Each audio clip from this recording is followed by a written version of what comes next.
کله چې مسلمانان هغه ته تلل غزوې خندق کې ول، نو هلته مسلمانان ډېر ستړي سول، یخو خندق یې ویسته، تکلیف و ستړي سره مخ ول. نو الله عز وجل دا آیات را نازل که تاسې ګمان کوئ چې جنت ته به داسې اسانه ننوځئ، لا به تاسې ته مثال دغه کسانو نه راغلی چې مخکې له تاسې نه تیر دي. مستهم البأسا چې دوی مسه کړي ول تکلیفونو، والضرا مرضونو، وزلزلو او دوی خورول سوي ول، حتی یقول الرسول والذین آمنوا ویلی برسول والذین آمنوا معه متى نصر الله، څه وخت راځي نصرت الله، الا ان نصر الله قریب، الا خبردار اوسیږئ نصرت الله ډېر نږدې ده. داسې حالت، دا حالت طالبانو په افغانانو باندې نږدې وختونو کې تیر سو. همدغسې وو مسلمانان، وبلغت القلوب الحناجر، د انسانانو زړونه خلو ته را رسېدلي ول، دومره یو تکلیف و. طالبانو ورونو پرون مې چې کتاب درته راوړي و، علامه تقی الدین المقریزي هغه یو کتاب جوړ کړی ده، کشف الغمه نومیږي. په دې کتاب کې یو قانون د ژوند ذکر کړی، بیا ورځ درته راوړم. هغې کې انشاءالله که جای راغی، هغې کې لیکلي دي چې د ژوند یو قانون دا ده، انسان نه چې کوم شی تیر سي، نو دی داسې فکر کوي چې هېڅ سختۍ نه وله. کومه زمانه کې چې دی واقع سو، دا لږ مخکینۍ نه ډېره سخته بلي. دا دی چې واقع ده، دا له هغې نه کنی مخکې ډېره خطرناک حالت په مسلمانانو تیر سوی وي. دی کتاب جوړ کړی، قاعده یې جوړه کړې، بیا په دې باندې د کتاب تفریعات راوړي دي. نو الله دې مونږ بیا له هغسې حالت سره نه مخکې کوي.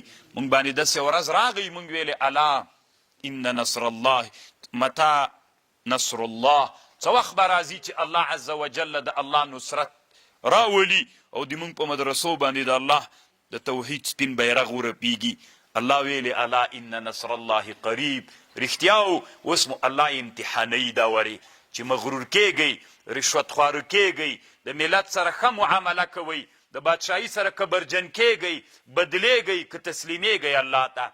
که مونږ په ناروا باندې روان سولو، نه ښه ځوانیانې لرو، نه دنیا د مونږ ده، الله مونږ ته امانت واکمنۍ را کړې ده، بیا به مو چپه کوي، داسې به م ذلیلان کوي لکه تیر وارې مجاهدین چې جهاد یې وکړ، همداسې قربانۍ یې وکړلې، خو په هلکانو، په ښځو، په مردارو، په هغو باندې سر سو.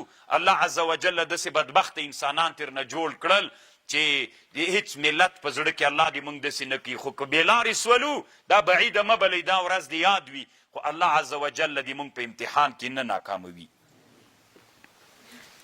یو ورځ و طالبانو ورونو، همدقسې ترجمه وله چاپه راغلله مدرسې ته، نو د طالبان ناست ول، طالبان یو طالب یې له منځ نه جګ، هېڅ مو هم تر وسه نه کېدلو سره، او یو دنه پکې و د سپریک کې، فکر کوم د وروزګان ولایت و.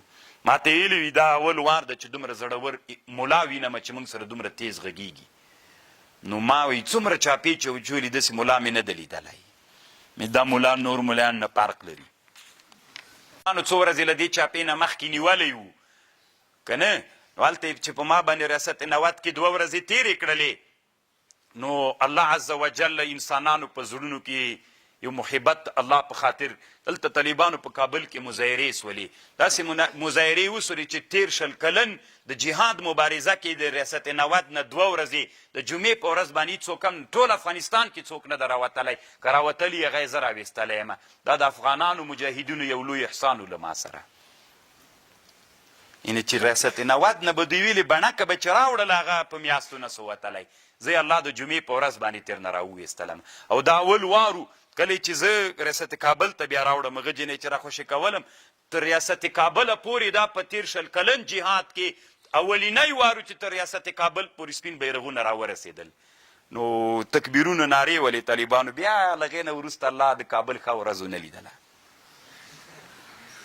یعنې د کفر دپاره الله عز وجل بیا د اسلام شاعر کړل.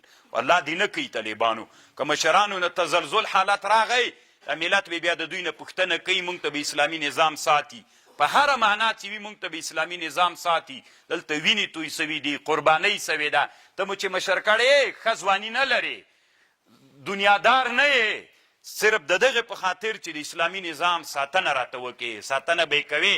که دې ونه کړه دنیا کې هم درنه پوښتنه کوو، په ورځ د قیامت کې د الله په حضور کې هم له ګریوانه رانیسو.